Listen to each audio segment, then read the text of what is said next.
Hello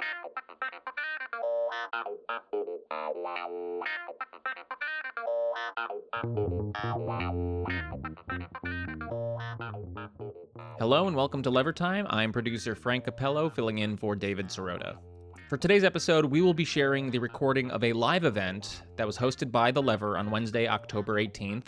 David Sirota was joined by author, activist, and filmmaker Naomi Klein and Palestinian-American political analyst Omar Baddar to discuss Israel's ongoing onslaught in the Gaza Strip and the mounting humanitarian crisis. That'll be coming up in just a few minutes. For our paid subscribers, we're always dropping bonus episodes into our Lever Premium Podcasts feed. Last week, we shared David's interview with Allison Fisher from the watchdog group Media Matters about Rupert Murdoch's lasting impact on how we perceive and organize against climate change. And next week, we'll be sharing an interview with the music writer Robin James and musician Greg Saunier about the online music platform Bandcamp, which was recently sold to the licensing company Songtradr, which then laid off about half of Bandcamp's entire staff, all in the midst of Bandcamp's unionization efforts. It's a really fascinating story about the corporate influence on the music industry. If you would like to access our premium content, head over to levernews.com and click the subscribe button in the top right to become a supporting subscriber. This gives you access to the Lever Premium Podcasts feed, which I just mentioned, exclusive live events, and even more in-depth reporting, and you'll be directly supporting the investigative journalism that we do here at The Lever.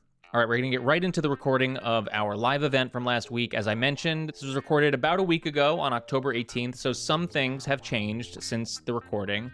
But as you'll hear, David, Naomi, and Omar discuss the broader conflict and its perception, which remains extremely relevant. They spoke about the historical and political context that led to this moment, the double standard applied by corporate media outlets when covering Israel and Palestine, the recent responses from members of Congress, and the debate surrounding Zionism. They also took some questions for the audience. Now here's that conversation with David Sirota, Naomi Klein, and Omar Baddar. Thank you, everyone, for joining us tonight.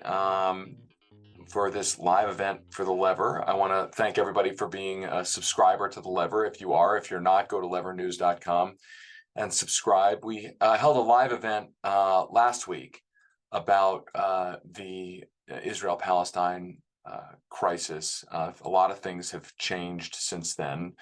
And I wanted to talk to Naomi Klein tonight and our other guest who will be joining us hopefully shortly. But just to update everybody on what's going on. Today, Israel's war cabinet approved the entry of humanitarian aid into Gaza following pressure from the United States and other countries. The decision came after an hour-long meeting with President Biden in Tel Aviv. So I would say that that's good news. Now, how good a news it is, it's hard to know because the violence there continues. Probably most people know that yesterday, nearly 500 people were killed in an explosion at a hospital in Gaza City. Now, there's a lot of back and forth on whose fault that was, who did it, who blew it up, who's responsible for the explosion, and we can talk a lot about that. And I will take this moment to say I think one thing that's very difficult for a lot of folks is to figure out what is credible information and what is not credible information. So that's actually something I want to talk about today. But also today, Naomi Klein, our guest and a longtime friend of mine, was at a ceasefire rally, a peace rally today in Washington, D.C. So I want to actually start there with that. Naomi, why don't you tell us what happened today? It's good to see you. And why don't you tell us what happened today and what was said there, what the push was about, why you think it's so important? Yeah. Hi, David. Hi there. Hi, Omar. Great to see you. Yes. Really nice to be in conversation with you. I'll just do a live report from my hotel room. Please. Yes. I have to apologize. I feel like these curtains are like giving off some like Trumpy vibes. I don't control the hotel decor. Today was, I would just say solidarity is medicine in these times. And this was a ceasefire rally, calling for a ceasefire and humanitarian assistance immediately.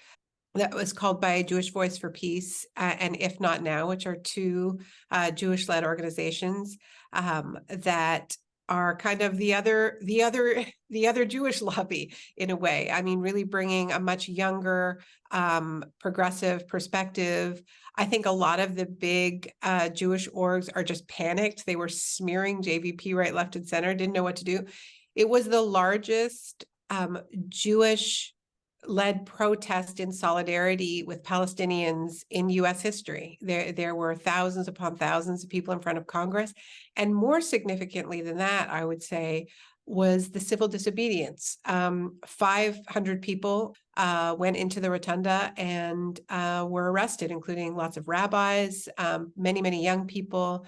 It was a real show of solidarity, and the message was every life is precious. It was really a message of total rejection for the targeting of civilians, no matter where they live. It wasn't this double standard that you hear inside Congress of absolute horror at the targeting of Israeli civilians. Yes, I agree, but then bomb the hell out of them indiscriminately if they're Palestinians. So, I really do believe it was a historic day. I was honored to be there. It was also in support of a resolution that is being led by Cori Bush, but has sign-ons from a lot of other members of the squad. So Cori Bush spoke at the rally, so did Rashida Tlaib, got a lot of love. She's been under tremendous pressure and tremendous fire.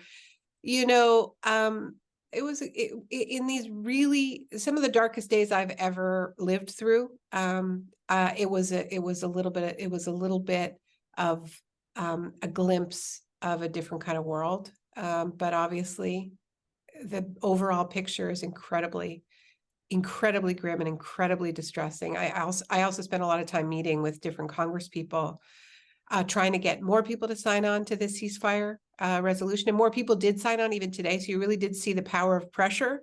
The number of people adding their names to the ceasefire call grew as the protests went on, as the arrests went on, but it's still too small.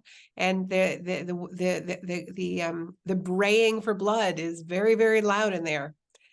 So it was an emotional day. Omar Baddar is a Palestinian-American political analyst and human rights advocate. He joins us as well. Omar, thanks for being here. Naomi mentioned this double standard about civilian casualties. Talk to us a little bit about what that feels like to the Palestinian American community, Palestinians who hear that, and to talk to us a little bit about how long a tradition that double standard has been. Thank you, David, and it's good to be in conversation with you and Naomi.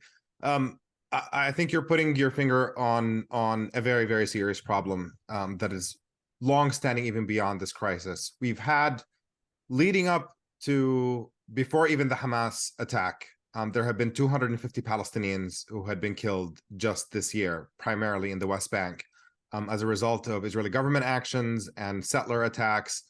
And there's hardly any mention of it in mainstream media discourse and hardly any commentary about it from Washington. And then we've had this absolutely horrific attack that Hamas has launched.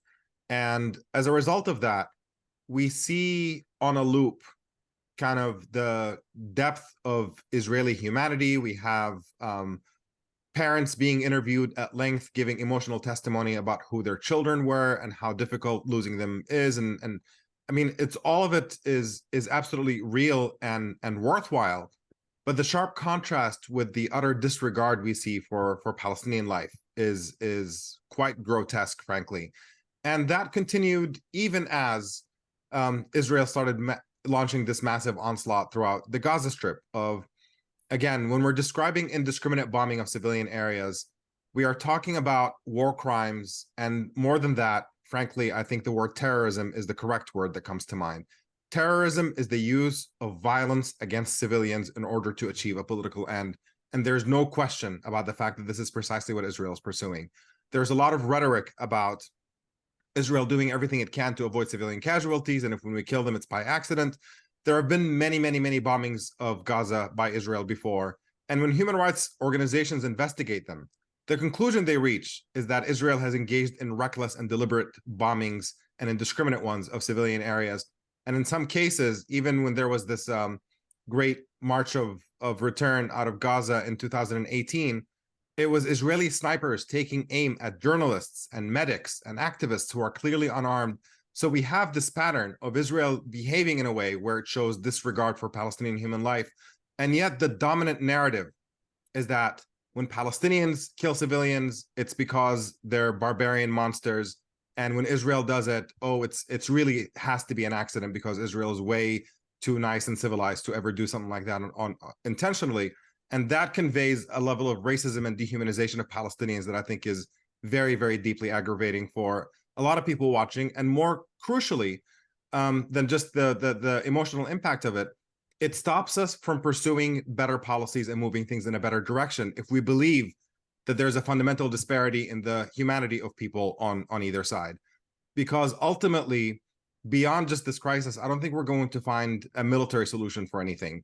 Israel has believed for many decades that if only they pummeled the Palestinians hard enough and if only they squeezed them and confined them strictly enough, that they're going to resolve this issue and then Israel gets to live happily ever after. And the lesson has been repeatedly that this approach does not work, and all it does is produce the kind of despair on the Palestinian side that then leads to an explosion like the one that we just saw.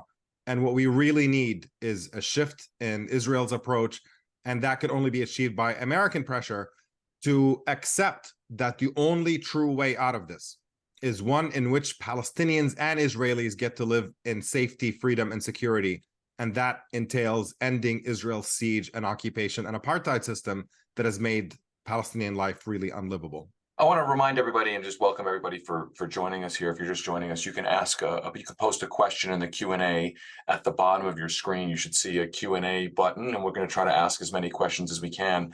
And I pledge to ask as many uncomfortable questions as we can, because I've been struggling with how to think about this, as I think probably everybody watching this and seeing what's going on has struggled. One thing that's come to mind, and we'll go back and forth between Naomi and Omar, and then we'll ask some questions from the audience. So please post your questions. This question of what Israel's response to the Hamas terrorist attack should be, and I want to frame up this question by saying, let's set aside just for a moment. I'm talking about a short-term question here. Let's set aside Israel's occupation creating the conditions for attacks like we saw, and to be clear, I want to be very precise with my language. Creating the conditions for an inevitable blowback, as the CIA calls it, does not mean that blowback is justified or the tactics of that blowback are justified. I think there's been a lot of conflating of things that are inevitable versus justified. So all of that is to say, a terrorist attack happens.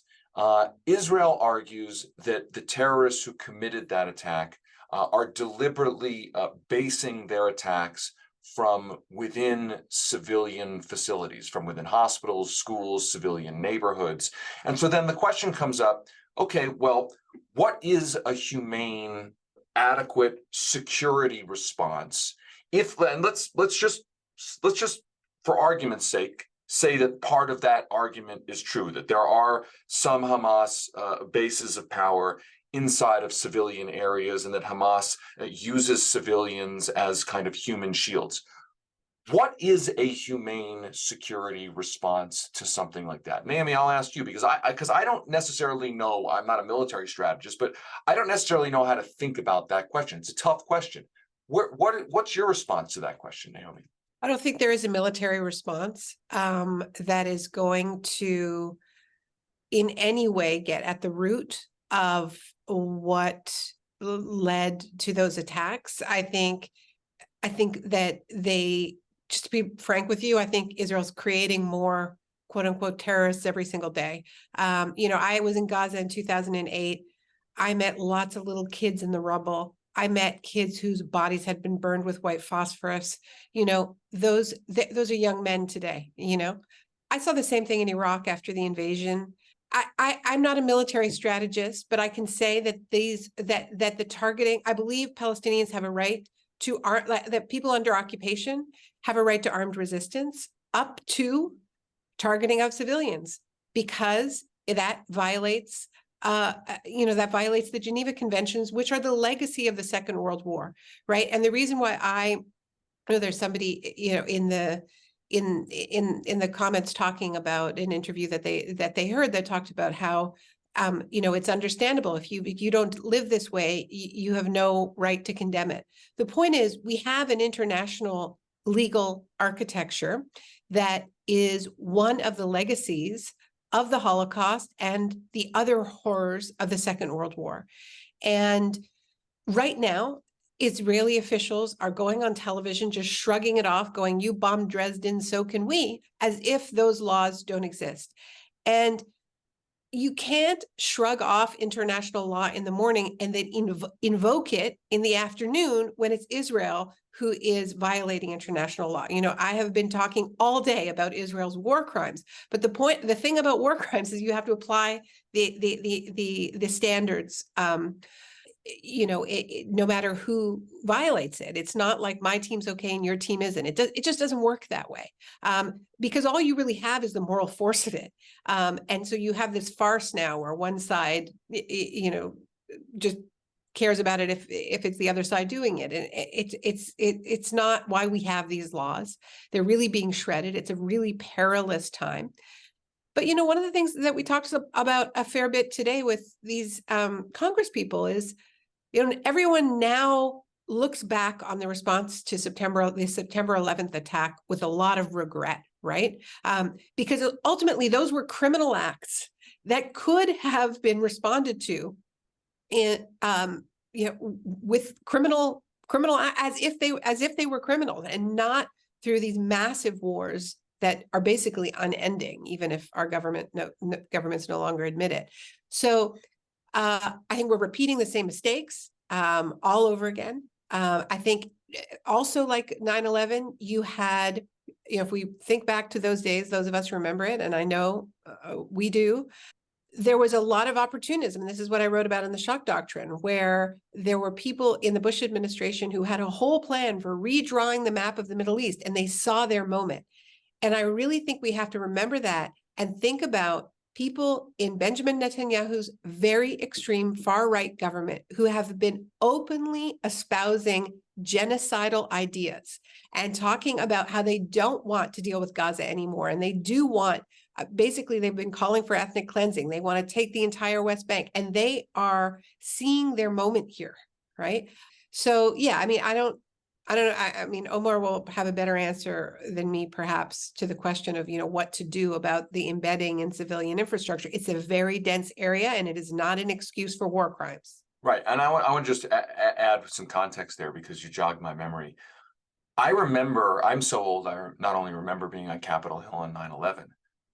To your point about dealing with terrorist acts as with a military solution or as a law enforcement matter, I bet there are folks who are watching this who remember during the 2004 presidential campaign that George Bush and the Republicans just lambasted John Kerry for saying that it would probably be a better idea to have dealt with 9/11 as a law enforcement matter. I mean, he was lampooned, he was ridiculed for saying, and I remember living through that and thinking, has everyone gone insane? Because I mean, I'm not a huge John Kerry fan, like I'll admit that, but like I was like, what John Kerry is saying when it comes to a response, that makes perfect sense, but that's like gone. And I've wondered in this last week, when did 9/11 or the response to 9/11 become a guidebook rather than a cautionary tale? And I don't know if there's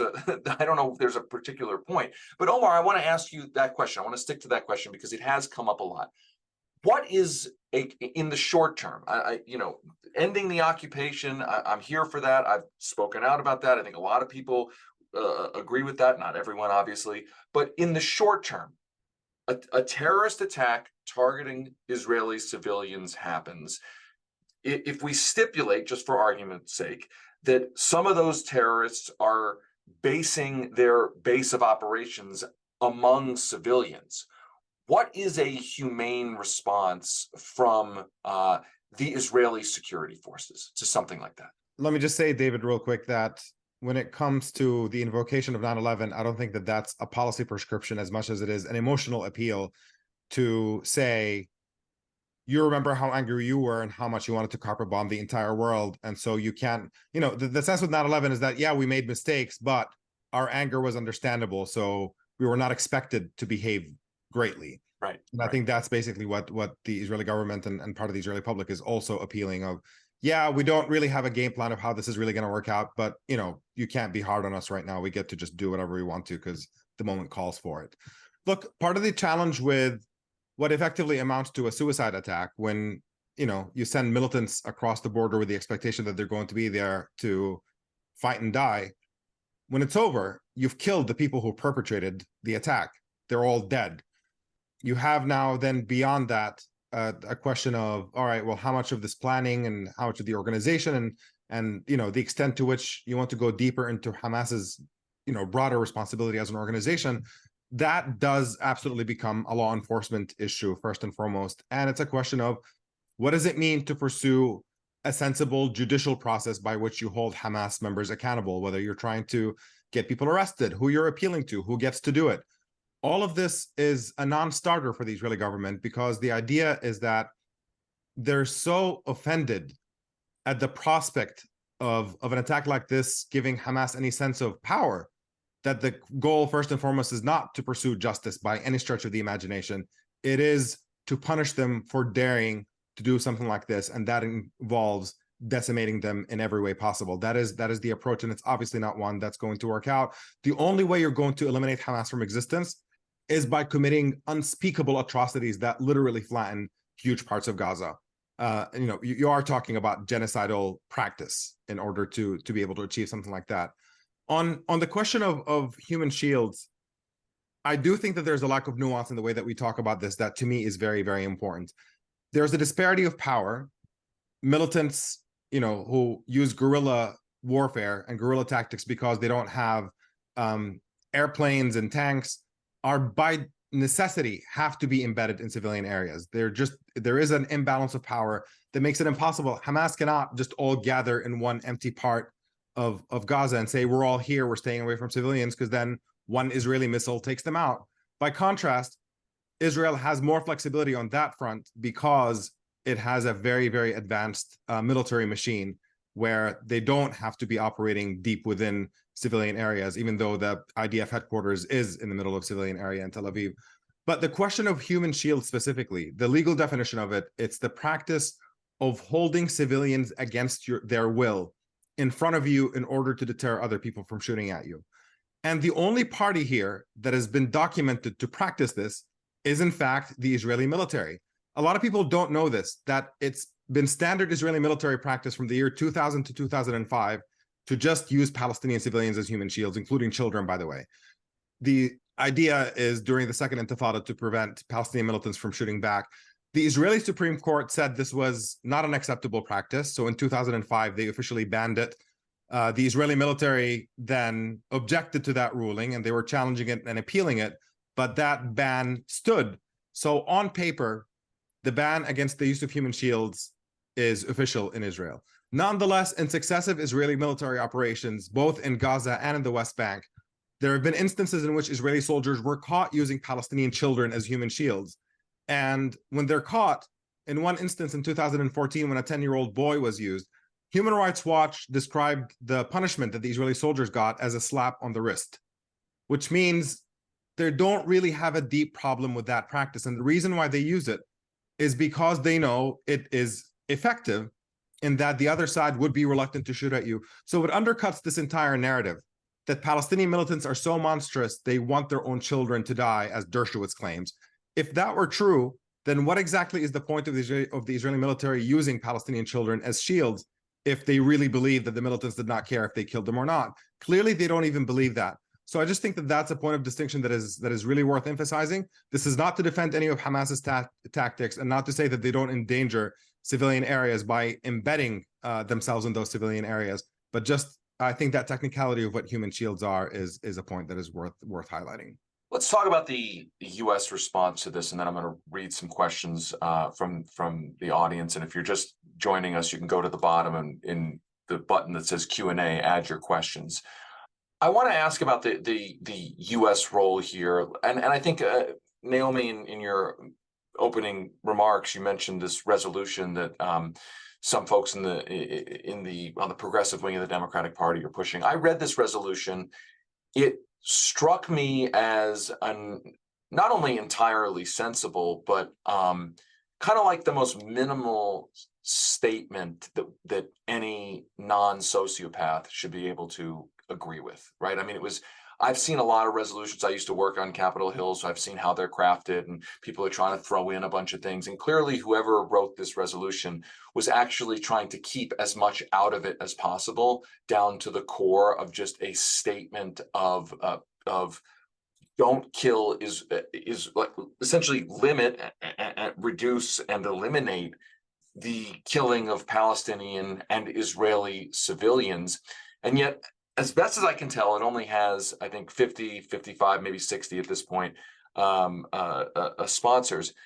Meanwhile, separately, just for folks to know this, there was a letter that circulated that I was appalled by, a letter from both Republicans and Democrats, led by one of the most conservative, really pernicious Democratic congresspeople, a guy named Josh Gottheimer from New Jersey, in which it's talking about the role of Iran, and we can talk more about that, but it had this line in there. And I reached out to some congresspeople that I know who were on it, and I expressed my extreme displeasure that they signed on to this thing, because there's a line in there that says, quote, "We are already beginning to see calls in some circles for de-escalation. Premature de-escalation would be a victory for the terrorists and allow them to continue to threaten Israeli civilians with future attacks." So it's one thing to say Iran is playing a nefarious role. It's another thing to say calls for de-escalation effectively mean you're a terrorist. I mean, that's the way to read that. It's almost literal. I guess if there's a question in here, it's how do we explain why there's relatively little support for I think it's a 2-page resolution that just says let's stop killing civilians, and yet there is also support on Capitol Hill for saying any calls for de-escalation effectively make you a terrorist, and that's a call that's a kind of implication from both parties. Like, how do we understand that? How do we explain that? I mean, it's absolutely true. I heard this from multiple people today, Congress people, that the phrase not de-escalation, but ceasefire, right, which used to be a more kind of liberal Zionist call that J Street would make, very frequently, is now seen as toxic. Like it's and it is exactly as you say, David. It's seen as not quote unquote standing with Israel. And I saw a lot of those signs in the hallways, stand with Israel, which is code for blank check, whatever it's the same thing the US did after 9/11. I mean, I think this is going to be a recurring theme, right? Like, are you with us or against us? Are you with us or with the terrorists? It's a straight up, kind of loyalty test. It's outrageous because these U.S. Congress people should not be standing with Israel if that means that there are no strings attached to any of the weapons, any of the aid. They should be standing with international law. They don't, but they should be. And so the question is, how did this happen so quickly? Why is it so fierce? I think, speaking as a Jewish person, I think that what the Israeli government did very deftly and very quickly was take a war crime, which is what, I have no problem describing what Hamas did as a war crime, because when you have armed combatants in a conflict zone, in a conflict over borders, land, political power, rights, which is what the contours of this conflict are, and you use a tactic that, as Omar said, there's reasons why these tactics are used. It's an incredibly asymmetrical conflict, but there's also a reason why we have the Geneva Conventions and says can't do it, right?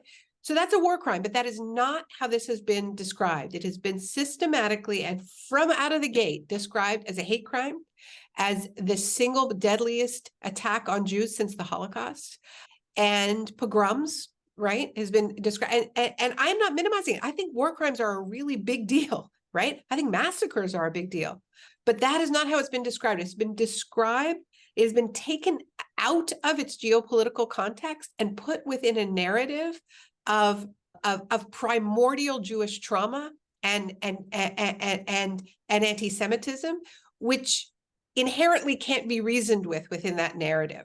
And so the test is, they're trying to wipe out the Jews again. Will you stand with the Jews? Because you didn't last time, right? I mean, not in time. So this is being put within the narrative of the Holocaust. That's the only way that I can explain why it has been so fierce, why people are so afraid of not standing with Israel, because there's like it's supposed to be play out as a replay, right? And that's smart communications. It's not what's happening, right? But I think that that's why people are being as cowardly and as deadly as they're being. I would just add one other thing that I think is a factor here, which is Israel is not, it's not only its own project that's at stake. And I wrote about this in the shock doctrine, and a lot of people have written about it since.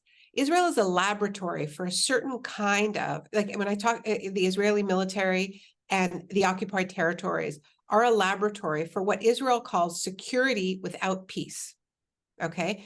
When Israel gave up on the peace process many years ago, and they have a policy that they describe as security without peace. Okay.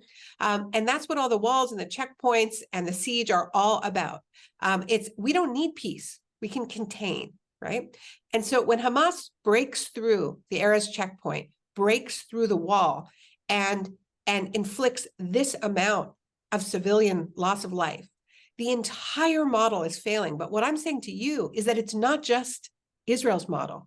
Every Western power, plus India, wants security without peace. You know, what do you think is happening on our borders, right? We live in an incredibly unequal world that is becoming more militarized, more surveilled.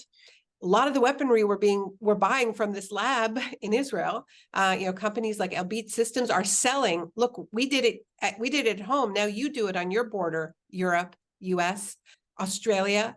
So that, I think that also partially explains the speed with which every Western power has come down to say, we will protect the Iron Dome. We're worried about our own Iron Domes. And this is, I think it's helpful to broaden it beyond Israel-Palestine. I don't know how you feel about that, Omar, but I've been thinking about this a lot. I agree with everything you've said, Naomi. I'll just add that I think part of the issue here, I mean, look, the invocation of the Holocaust in relation to all of this, it's a mix of what I have no doubt is a sincere emotional reaction that when you see an event this dramatic, it does tap into some historical trauma that the Jewish community has had. But you can't also get over the part of this that is clearly exploitative on the part of the Israeli government and groups like the ADL, who are using this as a talking point in order to silence any dissent on this issue entirely, to essentially imply that if you do dissent on this question, then you are a terrorist sympathizer and you are not taking the threat of another Holocaust seriously enough. And that's been really destructive and has created a political climate in which it's very, very difficult to push back on what Israel is doing. But I think the second aspect of it is the extent to which, because Republicans use Israel as a wedge issue against Democrats constantly, and Democrats keep falling over each other to try to say, no, we're not anti-Israel. You know, it's funny. Both parties, by and large, are overwhelmingly supportive of Israel to the point of saying unconditional support, do whatever you want. This minor contrast is Democrats will occasionally criticize very tepidly, very, exclusively verbally, no meaningful conditions or policy differences. And the Republicans use these occasional points of criticism to say that the Democrats are anti-Israel. And then the Democrats immediately bend over backwards to say, no, we're not. What else can we do to prove that we're not? And you have a situation in which Israeli politics has moved farther and farther to the right. and has become more and more extreme. And yet you would think that that would naturally break the dynamic in the US, but it has not. It has broken it in terms of public opinion, where, I don't know what kind of impact this particular crisis is going to have. But before this, a majority of Democrats were saying we should withhold some military funding to Israel because of Israel's violations of Palestinian human rights. That's unprecedented, but you would not know it looking at the Democratic Party establishment, that this is the dominant sentiment in the base of the party. It's been left to literally a handful of people within the progressive end of the spectrum of the Democratic Party who are willing to echo that sentiment that, hey, maybe this kind of unquestioning, unconditional support for Israel, do whatever you want with the military funding we give you. If the UN tries to vote against you, we're going to step in and veto it every single time. If Palestinians go to the International Criminal Court to try to get some accountability, we're going to place enormous pressure on the criminal court and say, don't bring charges against Israeli war crimes. And just they've closed down every single possible peaceful political avenue for Palestinians to push for their freedom, pushing us towards a situation of violence, while Israeli political rhetoric has gotten more and more right-wing, vicious, anti-Palestinian, and yet the Democrats continue to be pushed farther and farther to the right as well, that then when an incident like this happens, it's almost no surprise that we live in a political climate in which everybody is going to fall in line. And even in the face of literally genocidal rhetoric and the beginning of genocidal actions that we're currently seeing in Gaza, we're stuck. It's honestly infuriating that we don't have an awakening of the American political conscience on a moment like this to say, slow down. We get this is a big deal. This is really horrible. But cutting off food and water from 1 million children is not okay. That ought to be a fundamental sense that our political establishment seems to be lacking. And when you compare it to what's happening in Russia and Ukraine, Biden's policy is that we have to arm Ukraine to resist Russian invasion and occupation. And the policy with Israel and Palestine is literally the opposite, where the policy is to arm the occupiers in order to maintain that occupation over Palestinians, while just occasionally criticizing that occupation and insisting, though, that nobody can arm the occupied, or that this entire framework of who has the right to self-defense is exclusively invoked in the right of Israel to defend itself, but never the right of the occupied people to self-defense. That just does not come up. And even at the rate of the killing that we've seen, in the entire first year of Russia's war on Ukraine, you've had less than 500 children. I don't want to play that down, by the way, when I say less or fewer than. Obviously, it's still absolutely horrific. But you've had fewer than 500 children who were killed in Russia's entire first year of its war on Ukraine. And then you have Israel killing more than 700 Palestinian children within 1 week of this assault on Gaza. You do the math on that, and Israel is killing Palestinian children at a rate that is 100 times greater than what we had seen in Russia and Ukraine. And when you look at the extent of the backlash, the political establishment backlash on what happened in Ukraine, and the necessity of standing up for them and what's happening to them is monstrous and so on, and you see this utter monstrosity playing out right before our eyes, and nobody's willing to speak out against it, I think is an extremely, extremely disturbing climate that I'm so grateful for groups like If Not Now and JVP, who have given a voice to the voiceless and have stepped up. They're the only groups that are immune from these just ridiculous charges of anti-Semitism and sympathy to terrorism. These are progressive American Jews who, in the case of If Not Now, some staff members lost friends and family members in this Hamas attack. So you can't pretend that they are callous or indifferent towards Israeli victimhood, but they're saying, do not weaponize our pain in order to commit crimes against other people. And that's a message that I hope creates some kind of awakening within the American political establishment to start understanding that the current trajectory is a deeply ugly, disturbing one that is going to lead us to utter disaster. Okay, I'm going to turn to some questions now, and just to let everyone know, I'm going to try to summarize as many or combine as many questions as possible so we get to as many of them. I've also been reading the comments, and I think there are a lot of great comments. I've been a little triggered by some of them, and actually one that I'm triggered by. It's good because I want to start with this. There's somebody has commented. This is a comment in the chat. I think Zionists use the Holocaust as a shield, like they use anti-Semitism. Now, I'm triggered by that because I don't like the way Zionist is used as an epithet. I don't like the implication that anti-Semitism isn't real and that Jews just make up anti-Semitism in their head. I'm trying to not get enraged by that kind of rhetoric, and I would ask people in the chat to not use that kind of rhetoric and try to be precise in your rhetoric. When you hear me talk about Israel, I often talk about the Israeli leadership or this particular Israeli regime, or Bibi Netanyahu, one of the most right-wing destructive forces in the last 30 years of global politics.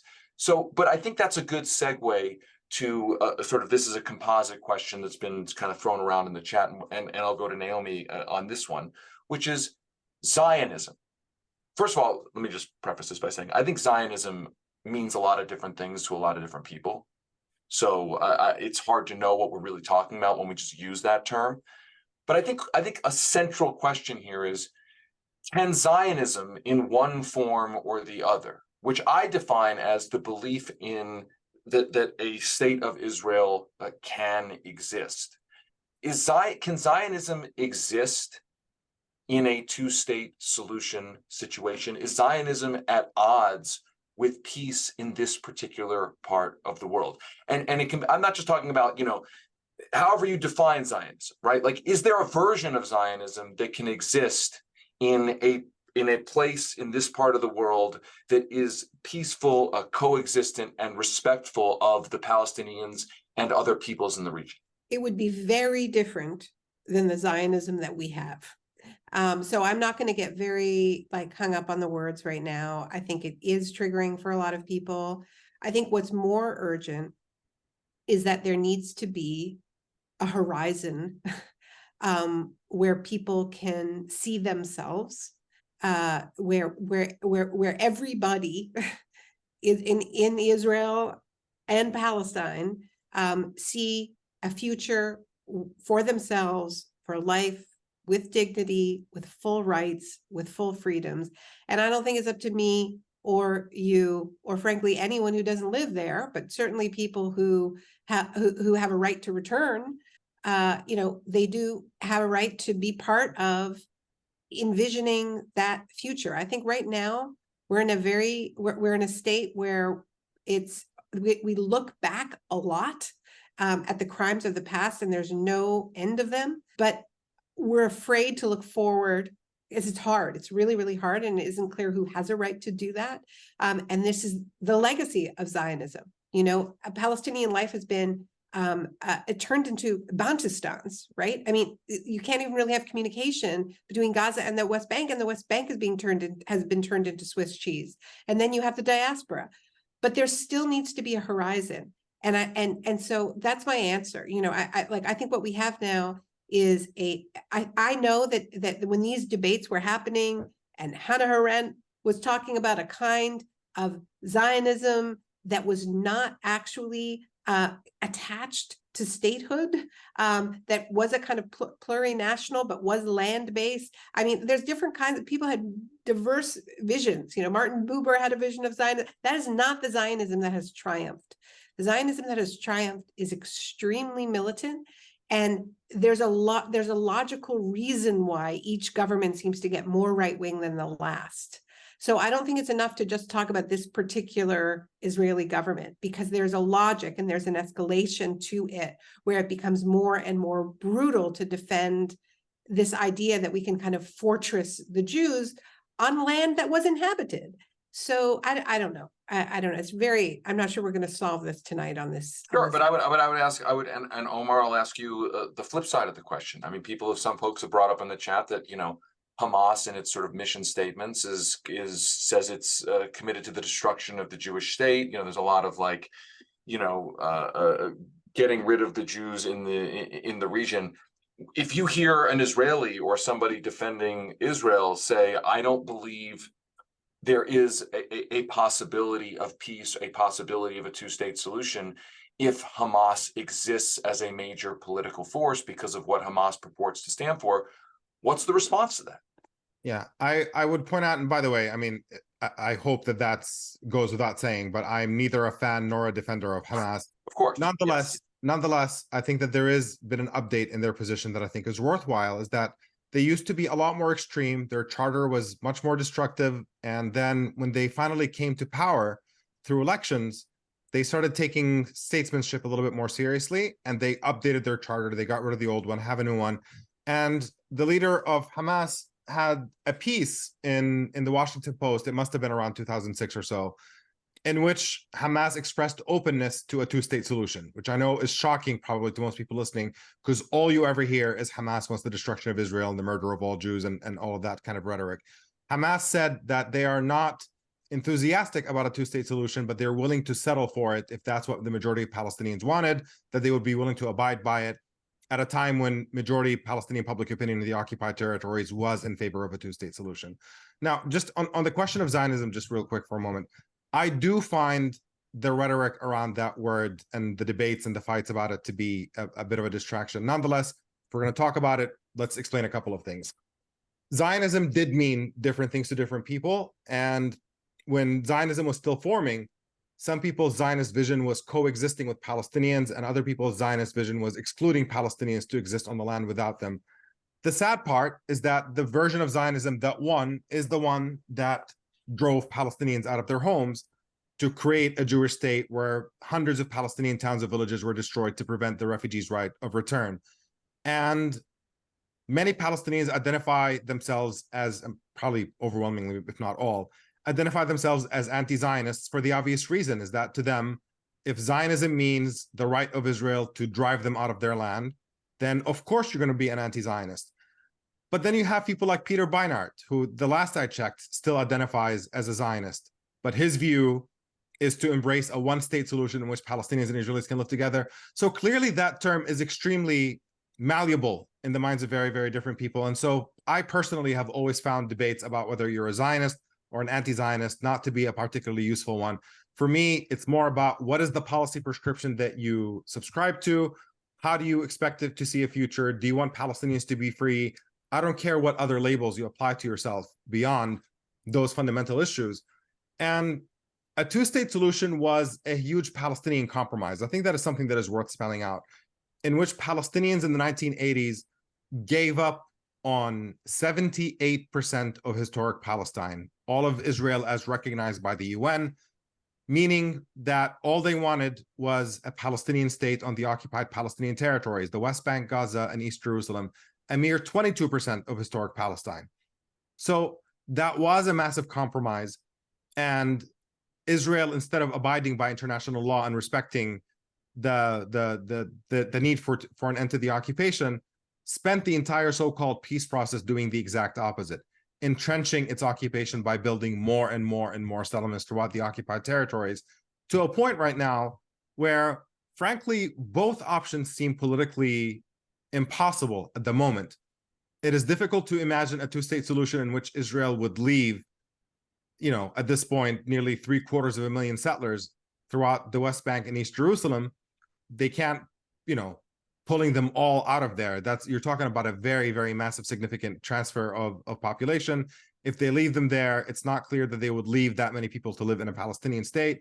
And so you think, okay, the two-state solution is dead. The level of physical integration on the ground is way too great. So one-state solution is the obvious alternative. But with that, you have to basically spell out the end of the Zionist vision of a Jewish state entirely, which also seems to be politically implausible right now, given the sheer power imbalance, the fact that Israel holds all the power to convince the Israeli population about a future in which what currently is Hamas militants and extremist settlers are going to be theoretically serving in the same military. We just seem to be a very, very long way from that as well. So it's just bit of a depressing political moment right now. And for me, I don't care whether somebody is a one-state supporter or a two-state supporter or an 18-state supporter. Ultimately, the current situation that we have is one in which the occupation itself is a crime. U.S. support for that occupation is also a crime and enables it and entrenches it. And the starting point is to say that U.S. policy needs to change and we have to stop supporting Israeli occupation and apartheid. And then how things play out from there politically is something that we will have to basically see, and mostly for the people who are living on the ground to kind of determine, to be honest. That's really well said. And I want to just say, for my part, I absolutely agree with that. The paradigm of an occupation and the U.S. backing an occupation is central to this problem, and it brings us back to the here and now. And so this is obviously a set of questions, and I want to be respectful of our guest's time, so I'm going to try to keep it to just another maybe 10-15 minutes, so we're on the hour here. But this is, a lot of people have asked this question, and so I'm going to reverse the order. We'll start with Omar.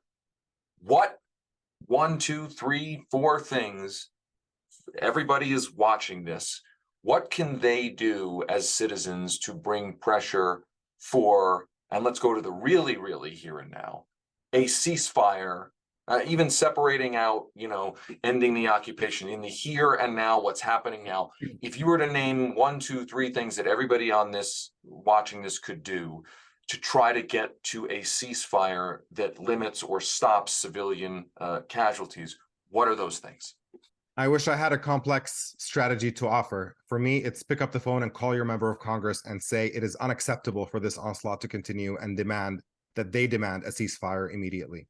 Pick up the phone and call the White House and do the exact same thing. Pick up the phone and call your local media outlets or national news networks and demand that they put on voices that represent a break from this mainstream insanity that is just cheering this war on and saying that this is not the direction that we should be going in. Beyond that, obviously, there's humanitarian relief efforts that people can contribute money to. But for me, really, the number one urgency is pick up the phone, call your member of Congress and say this is unacceptable, and call everybody that you know and make sure that they do the same. This is a very, very serious emergency. It is no exaggeration to say that history may judge us for this moment. This is a where were you when this happened kind of moment. And the prospect of stopping genocide is something that is absolutely worth getting fired up about and getting behind and getting engaged on. So that would be the primary focus in my view. Naomi, same question to you. I agree with all of those calls, so I'm not just going to repeat them. I think I would just underline the point around media coverage too, because we're talking about the dehumanization of millions of human beings. Omar started talking about the double standards of the people who get to have stories, the people who we hear these absolutely heartbreaking accounts of losing their loved ones or not knowing where their loved ones are, but we really are overwhelmingly just hearing one side.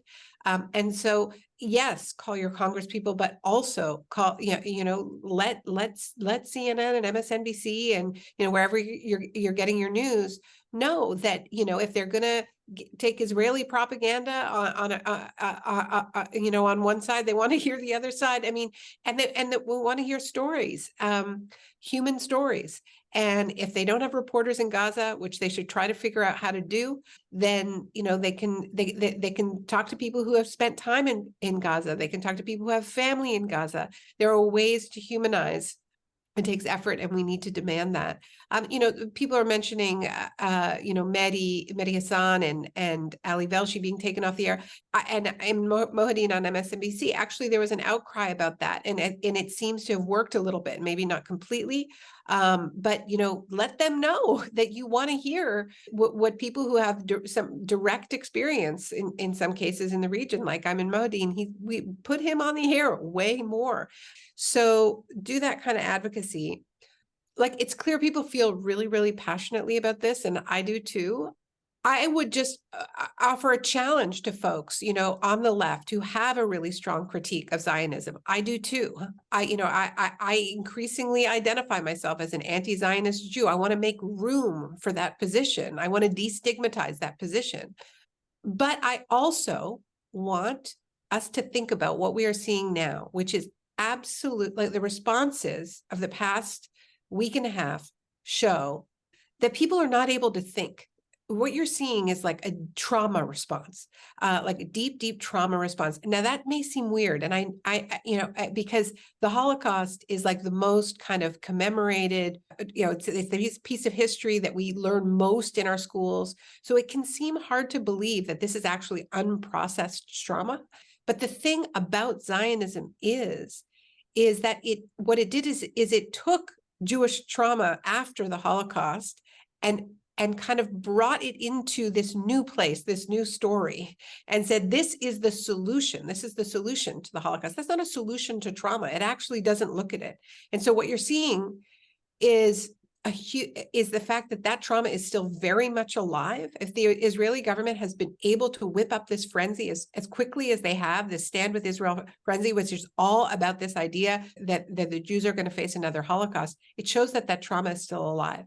And so I would just challenge folks who really do want to see change and don't just want to be right and don't just want to be cool to think, are you triggering people in the way that you're talking? Is the way that you're talking actually going to move us forward? Or is it just going to reinforce these trauma responses? I see a lot of ways that we're talking about this that are reinforcing those trauma responses. And I think we've done this on the left. And the thing about Israel is, yes, it is a settler colonial state engaged in ethnic cleansing, land grabbing, replicating some of the worst crimes of settler colonialism in the United States, Canada, and Australia. But it is not a one-to-one correlation, because we have not had another settler colonial state that was born as a direct consequence or claiming to be a response to another genocide, okay? So that is a particular situation. And what that means is that it is a central part of the Zionist story that this state exists in order to protect Jews from another Holocaust. So if the way you talk about this is just making Jews more afraid, you're fucking it up. You are messing it up, because that is central to this story. So we need to be rigorous in fighting all forms of hate, Islamophobia, anti-Arab racism, anti-Palestinian racism, which is already costing lives, but yes, anti-Semitism too. We need to be people who lead with our values. We need to be people who say that all life is precious, and not give into our own anger and inadvertently shore up the Zionist project with this sort of these ways of speaking that just makes people just unable to listen. The other thing I would just want to say, and this is partly to myself, we are not just in a military. I don't like to call it a war because it's so asymmetrical, but this is not just a war. This is not just warfare. This is not just massacres. This is not just war crimes. This is an information war, and both sides are playing. So we all need to be really careful.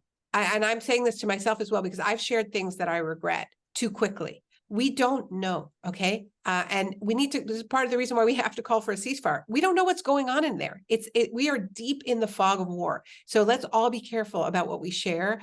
Let's go to the source. It's war by screen grab. It's wild out there. It's really wild out there. I'm grateful to the Lever. I'm grateful to anybody who's doing rigorous journalism right now, and grateful to you, Omar, for being in conversation with me. And yeah. And I really want to echo that part. And I don't want to both sides it here, but yes, the rhetoric on both sides is dehumanizing and triggering, right? I mean, I can just say, what, and I'm speaking just from my own personal perspective, right? I'm Jewish. Anytime you get the sense in your mind at the reptilian brain level that somebody is invoking Jew hating and anti-Semitism and a lack of regard for the trauma that the Jewish people went through, it's like you can't hear anything else, right? And you have to be incredibly mindful inside of your own brain to not let it shut you down. And I presume and am certain it's the same way on the other side, that when any Palestinian or anybody in solidarity with the Palestinians hears any hint of sort of mass Islamophobia, dehumanization of the Palestinian people, it is the same triggering thing. So I would add to asking my own question, what can be done? I would add one other thing. When you are talking to other people in your community, when I'm talking to people at my synagogue, when I'm talking to people in my city here in Denver, when you're talking to people about this, and a lot of people want to talk about it, just be mindful of the language that you're using to try to not get people to shut down. Because ultimately, this is where I get so, when I go back to the resolution that's being proposed, I've talked about that resolution to a couple of folks, and you can see that people aren't necessarily even reading the ceasefire resolution. They're seeing the context around, oh, who brought it? It's, oh, it's the squad. I don't like the squad because I think they're anti-Semitic. And, oh, but it's, brought by people who don't care about the, right? And the point is that we're not paying attention to what's actually at issue because there's so much triggering going on all sides. So my request of everybody watching is to do everything that Naomi and Omar just said. But also, as you talk to people, keep in mind how to actually communicate to people in a way that meets them where they are to bring them to the place of humanity, which frankly, that resolution, again, a 2-page resolution that says minimize civilian casualties, so that we can at least all agree that that is a goal that's kind of universal. That should be a universal goal. But it's not going to be because everyone's being triggered on all sides. And to speak to the propaganda system, in a sense, probably the puppet masters of the propaganda, whether it's the Netanyahu government or Hamas or whoever else, the chaos agents in this, they want it polarized. They don't want people talking about the central things that should be universal here. They want everybody triggered because it serves their particular political agenda. So I want to be respectful of Naomi and Omar's time. Naomi and Omar, first, I want to thank you both for taking time tonight. We really appreciate it. I want to thank everybody for joining. I'm sorry we didn't get to everybody's questions. I tried to give to ask as many questions as I could in kind of composite form. I want to remind everybody, if you're not a subscriber to The Lever, go to levernews.com. Please subscribe. And if you want to pitch in to help us do these events, use the link levernews.com/donate or levernews.com/tip jar. You can pitch in. It helps us do these events. And I want to thank everybody for their interest in this. And I want to thank Naomi and Omar. Thank you both for, I felt like, this is a hard topic to have a discussion where it feels like a safe space where we can ask tough questions and go over tough issues. So I really want to thank both of you for being willing to do that. Because as you can tell, I'm thinking through these things in real time, as I'm sure you are. And I think the only way we're going to get to something better is if there feels like there's more safe spaces for us to really try to talk about these things in ways that don't feel like an attack. So thanks to you both. I really appreciate it. Thank you so much. Thank you. Thank you. Thank you. And thanks to all of our subscribers. We will do another one of these live events very soon. Everybody have a great night. That's it for today's show. As a reminder, our paid subscribers who get Lever Time Premium get to hear next week's bonus episode, an interview discussing the recent sale of the online music platform Bandcamp. To listen to Lever Time Premium, just head over to levernews.com to become a supporting subscriber. When you do, you get access to all of the Lever's premium content, including our weekly newsletters and live events, and that is all for just $8 a month or $70 for the year. Also, make sure to like, subscribe, and write a review for this podcast, Lever Time, on your favorite podcast app. Make sure to check out our other podcasts, The Audit and Movies vs. Capitalism. And of course, make sure to check out all of the incredible reporting our team has been doing over at levernews.com. Until next time, I am Frank Capello. Rock the boat. The Lever Time Podcast is a production of The Lever and the Lever Podcast Network. It's hosted by David Sirota. Our producer is me, Frank Capello, with help from Lever producer Jared Jakangmayer.